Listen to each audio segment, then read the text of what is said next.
새벽을 깨우고 기도하기 위하여 하나님 집에 나오신 여러분 모두에게 주님의 은총과 평화가 함께 하시기를 빕니다. 2016년의 마지막 한 주간이 시작되는 오늘부터 금요일까지 송구영신 특별 새벽 기도회로 모입니다.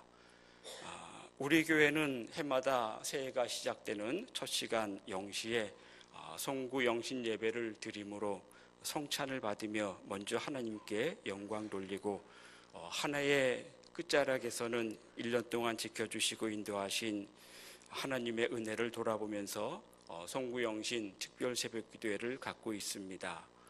이것은 우리 대흥교회가 갖고 있는 매우 아름다운 신앙 전통입니다. 이 아름다운 신앙 전통을 우리가 먼저 잘 지켜갈 뿐만 아니라 다음 세대에게도 신앙의 유산으로 물려줄 수 있기를 원합니다. 제가 대흥교회 부목사로 10년 있으면서 아쉽게 느꼈던 점은 송구영신 특별 새벽 기도회는 어른들만 참석하는 것으로 인식되어서 아이들이나 학생들은 물론이고 또 젊은 청년들 혹은 젊은 세대들은 전혀 참석하지 않고 있다는 점입니다. 물론 여러 가지 사정이 있고 형편이 있는 것을 잘 압니다. 그리고 충분히 이해합니다. 그러나 각자의 사정과 형편으로 정당화시켜서도 안 됩니다. 여러 가지 사정과 형편으로 자신을 정당화시키면 신앙은 자라지 않고 신앙의 유산은 물려지지 않습니다. 그래서 신앙은 그래서 하는 것이 신앙이 아니라 그럼에도 불구하고 하는 것이 신앙입니다. 이런저런 사정 때문에 형편 때문에 못한다, 안 한다, 할 수 없다. 이것은 신앙이 아닙니다. 신앙은 그럼에도 불구하고 하는 것입니다. 다른 때는 몰라도 기도로 한 해를 마무리하고 기도로 새해를 준비하는 송구영신 특별 새벽 기도회만큼은 남녀노소 불문하고 모든 교우들이 다 참석하는 전통을 우리 대흥교회가 앞으로 만들어 나갔으면 좋겠습니다. 이 이후에 새 목사님이 부임하시면 제가 바라는 소망 가운데 한 가지는 2017년도 송구영신 특별 새벽 기도회 할 때는 손주들, 아이들, 청년들, 학생들 다 데리고 나와서 기도회 하면서 목사님의 축복 기도를 받으며 그렇게 새해를 맞이하고 준비했으면 참 좋겠다라는 생각이 듭니다. 앞으로 더 발전적으로 송구영신 특별 새벽 기도회가 하나님 앞에서 아름다운 모습으로 또 우리 대흥교회의 아름다운 신앙의 전통을 만들어가면서 그 유산을 우리 후손들에게 물려줄 수 있기를 원합니다. 앞으로 닷새 동안 주제는 낡은 것을 버립시다, 더러운 것을 버립시다 라는 주제로 말씀을 묵상하려고 합니다. 사실 내일 좀 더 자세히 설명드리겠지만 성경에서는 낡은 것은 곧 더러운 것입니다. 더러운 것은 곧 낡은 것입니다. 그래서 송구영신 특별 새벽 기도회로 모이면서 낡은 것을 버리고 더러운 것을 버립시다. 그래야 새 것을 맞이할 수 있고 새 은혜를 경험할 수 있고 새 소망을 가질 수 있고 매일매일 새롭게 다가오시는 주님을 만날 수 있습니다. 힘드시더라도 새벽을 깨우며 함께 기도함으로 낡은 것은 다 버리고 소망 가운데 새해를 맞이하고 새 은혜를 받음으로 새해에는 더 깊은 신앙의 자리로 더 깊은 헌신의 자리로 나갈 수 있는 우리 모두 되기를 소원합니다. 송구영신 특별 새벽 기도회입니다. 송구영신이라고 하는 말은 한자 그대로 보낼 송자, 옛 구자, 맞이할 영자, 새 신자입니다. 옛 것을 보내고 새 것을 맞이한다라는 뜻입니다. 그런데 문자적인 이러한 뜻보다 송구영신이라고 하는 말 속에 담긴 의미를 곰곰이 생각해 보면 더 깊은 의미가 담겨 있음을 알 수 있습니다. 그것이 무엇일까요? 송구영신이라고 하는 문자적인 뜻은 옛것을 보내고 묵은 해를 보내고 새것, 새해를 맞이한다라고 하는 뜻이지만 이것을 뒤집어 생각을 하면 결국은 옛것을 보내지 않으면, 옛것을 버리지 않으면 새것을 맞이할 수 없다, 이런 뜻입니다. 더 깊은 뜻이 있는 거죠. 저는 이번 주가 지나면 56번째 새해를 맞이하게 됩니다. 지금까지 55번째 새해를 맞이했었는데 과연 옛것을 버리고 옛것을 보내고 새것을 맞이한 횟수는 얼마나 될까? 그래서 그런지 저의 삶과 인격과 신앙에 있어서 제가 맞이했던 새해의 횟수답게 인격이나 신앙이나 모든 면에서 성장과 성숙의 자리에는 턱없이 못 미친 것 같습니다. 곰곰이 생각해 보면 결국 옛것을 보내지 않고 옛것을 버리지 못하고 그것을 그대로 간직한 채 새것을 맞이했기 때문에 새것이 되지 못한 것이 아닌가 생각됩니다. 물리적으로 2016년이라고 하는 묵은 해를 보내고 2017년을 맞이한다 할지라도 내 안에 있는 옛것을 버리지 못한다라고 하면 물리적으로 새 것은 맞이할 수 있지만 우리는 새 사람이 되지 못하고 새 은혜를 경험하지 못하고 또한 새해를 새해답게 맞이하지 못하게 됩니다. 그래서 새 것을 맞이하기 위해서는 옛것을 버리는 것은 대단히 중요합니다. 우리가 버려야 할 옛것은 무엇입니까? 내가 버려야 할 옛것은 무엇인가? 낡은 것은 무엇인가? 이번 한 주일 동안 말씀을 통해서 묵상함으로써 내 안에 있는, 우리 안에 있는 낡은 것들을 다 버리고 새해를 맞이할 수 있는 우리 모두 되기를 원합니다. 오늘 본문에서 예수님은 이러한 사실을 가르쳐 주십니다. 새 포도주를 낡은 가죽 부대에 넣는 자가 없나니 만일 그렇게 하면 새 포도주가 부대를 터뜨려 포도주와 부대를 버리게 되리라. 오직 새 포도주는 새 부대에 넣느니라 하시니라. 낡은 것을 버려야 새 것을 담아낼 수 있다는 말씀입니다. 낡은 가죽 부대에 새 포도주를 담으면 낡은 부대가 터져서 결국 가죽 부대도 새 포도주도 모두 버리게 된다는 말씀입니다. 예수님의 이 말씀은 지금은 예수님을 믿지 않는 사람들도 일반 사회에서도 이제 보편화되어서 새술은 새 부대에라는 경구가 되어 많이 회자되고 있습니다. 그런데 우리는 예수님께서 왜 이 말씀을 하시는가 라고 하는 분명한 그 배경과 그 맥락을 알고 말씀을 이해해야지 우리가 버려야 할 낡은 것이 무엇인지를 분명히 인식할 수 있습니다.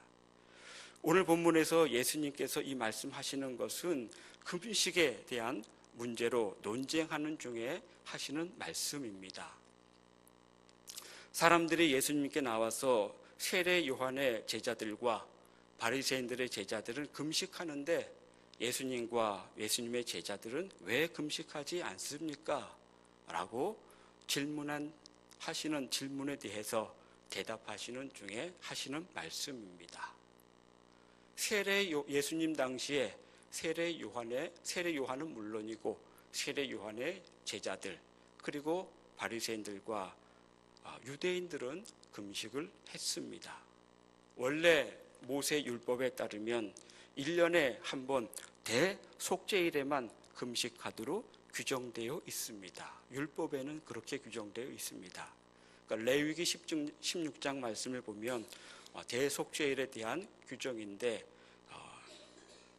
7월 10일 대속죄일 단 하루만 금식하도록 규정되어 있습니다.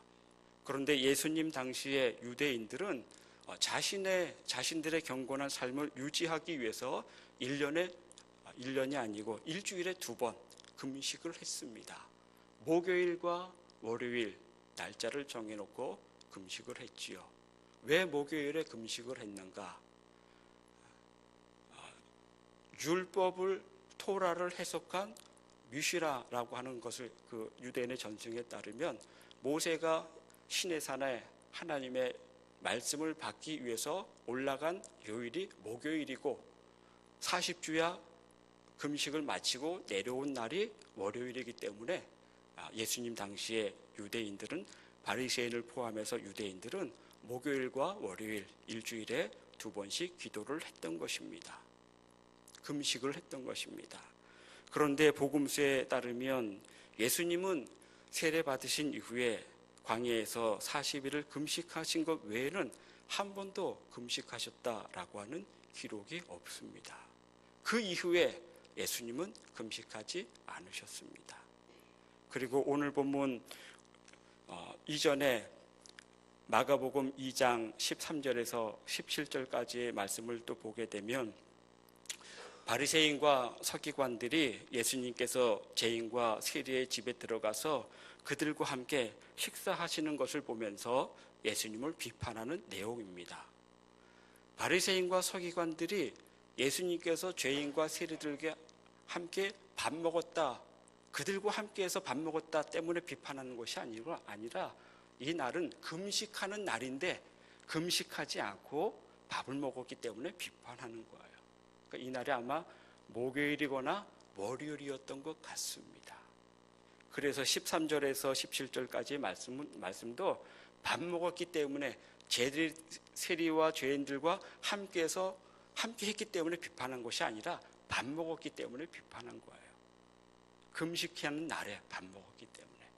예수님은 이때도 그렇고 지금도 그렇고 금식하지 않음으로써 바리새인들에 의해서 많은 비판을 받고, 또 오늘 본문에서는 사람들이 세례 요한과 그의 제자들, 바리새인과 그의 제자들은 금식하는데 도대체 예수님과 예수님의 제자들은 왜 금식하지 않은지 그 이유가 궁금해서 질문하는 것입니다.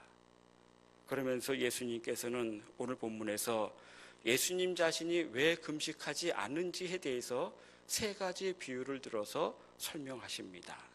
그 첫 번째 비유가 예수님은 혼인집 잔치 비유를 드시며 말씀하십니다. 오늘 본문 18절과 19절입니다. 요한의 제자들과 바리새인들이 금식하고 있는지라 사람들이 예수께 와서 말하되 요한의 제자들과 바리새인의 제자들은 금식하는데 어찌하여 당신의 제자들은 금식하지 아니하나이까? 예수께서 그들에게 이르시되 혼인집 손님들이 신랑과 함께 있을 때에 금식할 수 있느냐? 신랑과 함께 있을 동안에는 금식할 수 없느니라. 혼인집 잔치의 비유를 들어서 예수님께서 왜 금식하지 않은지에 대해서 설명하고 있습니다. 이 비유를 드시는 배경은 이렇습니다. 당시 유대교회는 세 부류의 파가 있었습니다. 극단적인 금욕주의자, 그러면서 운둔 생활을 하고 있는 에세네파 사람들이 있었습니다. 이들은 바리새인보다 훨씬 더 금욕주의 생활을 하는 사람들입니다. 그리고 우리가 잘 알고 있는 율법을 철저하게 지키는 바리새파 사람들이 있고, 그리고 사두개파 사람들이 있었습니다. 이 세 파는 모세의 율법을 어떻게 해석하느냐에 따라서 이 파가 나누어진 거예요. 모세의 율법을 해석하는 것이 다 다릅니다. 그래서 이들 사이에 논쟁도 하게 되고 다툼도 있게 됩니다. 그러나 이들은 율법에 대한 가르침과 교리는 달리 해석했지만 한 가지 공통점이 있습니다. 이 세 파 사람들은 율법에 대한 해석은 달라서 때로는 논쟁하기도 하고 다투기도 하지만 이들의 세 파의 공통점은 한 가지가 있었는데 그 공통점은 바로 메시아를 기다리고 있다고 하는 것입니다. 예수님은 이 첫 번째 비유에서 말씀하시고자 하신 핵심은 이것입니다. 너희들은 아직도 메시아를 기다리고 있다. 그래서 금식한다.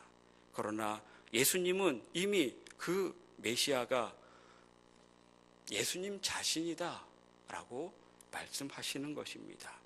구약에서 예언하신 그 메시아가 바로 예수님 자신이다 라고 지금 말씀하고 있는 거예요.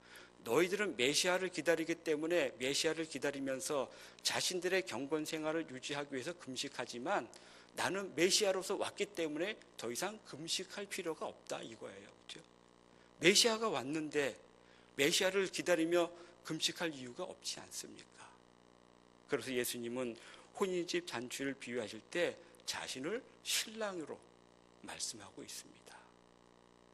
구약에서 하나님과 이스라엘 백성들 관계를 비유할 때 신랑과 신부의 관계로 비유합니다. 그때 신랑은 누구입니까? 하나님이에요. 신부는 누굽니까?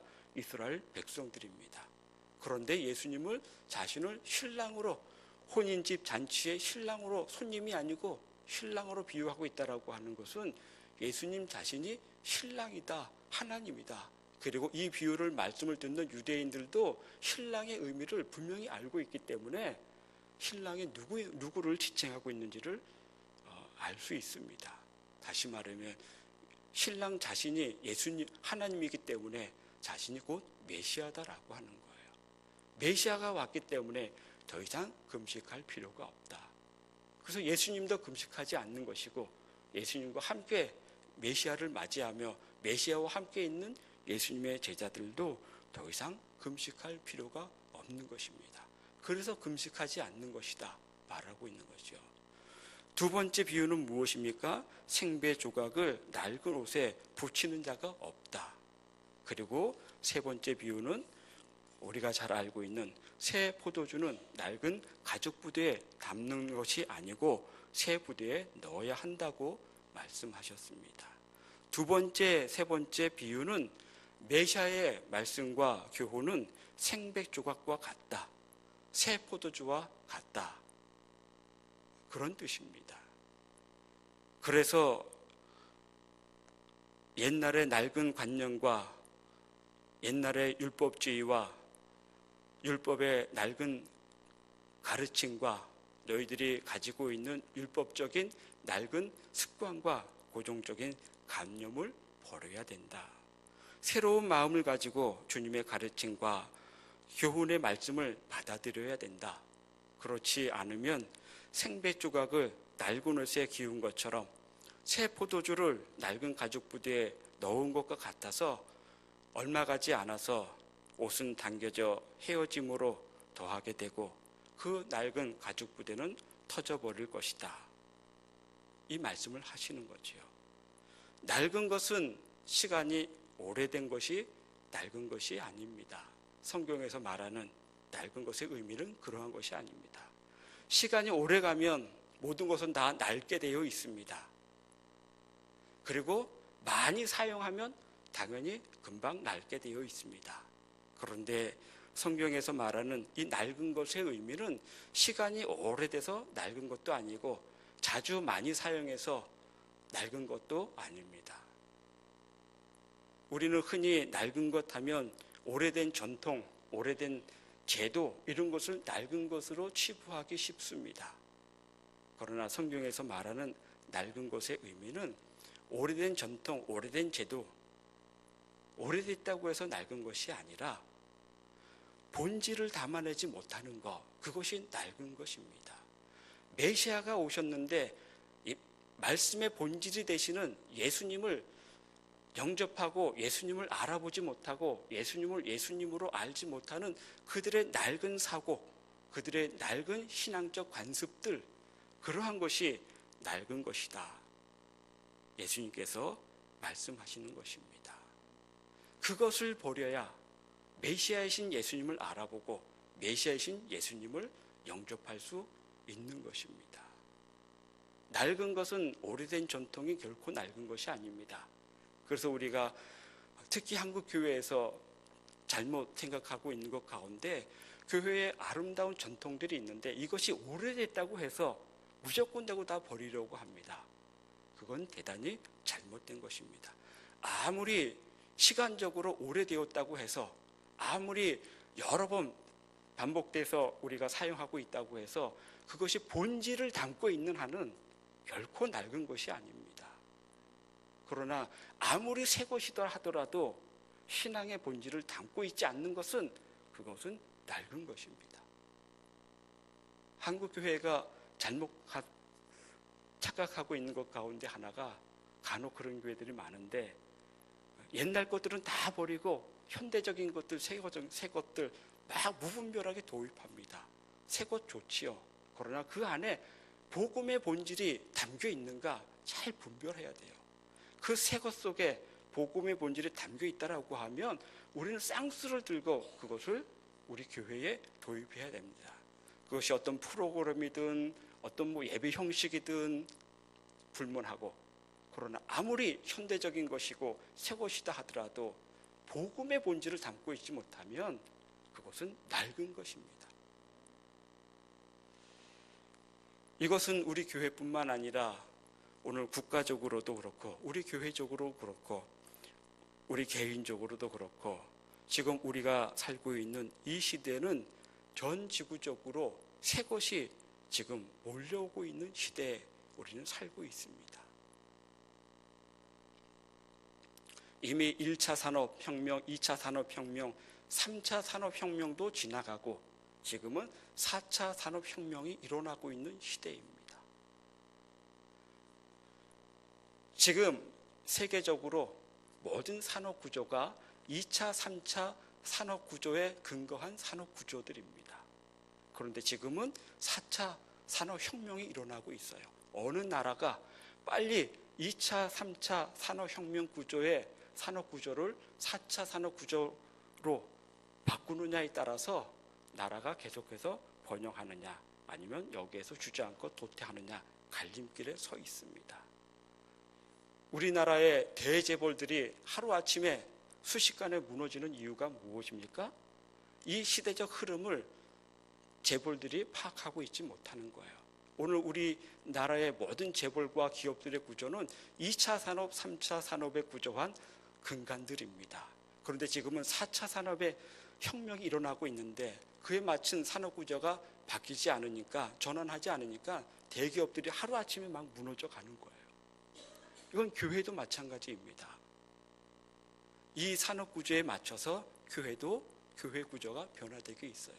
지금 한국교회 모든 교회의 시스템과 구조도 3차 산업의 산업구조에 맞춰진 교회 시스템입니다. 그래서 대재벌이 있듯이 대형교회가 있는 거예요. 거기에 맞춰서. 그러나 이제는 4차 산업혁명 시대가 도래하고 있습니다. 4차 산업혁명 시대에는 그런 산업구조에서는 대기업이 그렇게 중요하지 않고 필요하지 않는 구조입니다. 이것은 무엇을 말하는 것입니까? 한국교회 자체도 이제는 4차 산업혁명에 다가오기 때문에 그런 시스템과 구조에 맞춰져 있기 때문에 대형교회는 앞으로 존립하기 쉽지 않습니다. 이것은 교회도 마찬가지고 개인도 마찬가지입니다. 그래서 계속해서 명태가 이루어지고 하는 이유가 뭐예요? 기존에 있는 분들은 2차 산업 구조에서 그 직업훈련을 받으신 분들이기 때문에 4차 산업혁명의 이 구조 속에는 적응하기 못하시는 분들이에요. 그러니까 자꾸 명태를 시키고 산업구조를 하는 이유가 여기에 있습니다. 우리는 이런 시대적 흐름 앞에서 국가도 교회도 우리 개인도 변화를 요구받고 있는 시대에 살고 있습니다. 그러나 정말로 우리가 버려야 될 낡은 것, 그것은 무엇인가? 이런 시대의 흐름 앞에서 옛것이라고 해서 무조건 되고 낡은 것이라고 버리는 것이 아니라 교회는 교회의 본질을 붙잡은 것이 결국은 계속해서 새로워지는 것이고, 그리스도인은 그럼에도 불구하고 그리스도인의 정체성을 지켜가는 것이 새 것을 지켜가는 것입니다. 우리가 버려야 할 낡은 것, 그것은 무엇일까? 다른 것이 아닙니다. 내가 지금도 가지고 있는 고정관념, 편견, 선입견, 나의 고집, 아집, 그런 것들입니다. 나의 고정관념 때문에, 나의 편견 때문에, 나의 선입견과 고집과 아집 때문에 날마다 새롭게 다가오는 복음, 날마다 새롭게 다가오는 주님을 맞이하지 못할 때가 많습니다. 그것이 무엇입니까? 교회는 이러이러해야 해야 되고 신앙인은 이러이러해야 된다라고 하는 것, 그것이 참으로 성경적이고 복음적인 것인가 라고 하면, 맞는 것이라고 하면 문제가 없는데, 대부분 보면 나의, 그렇죠?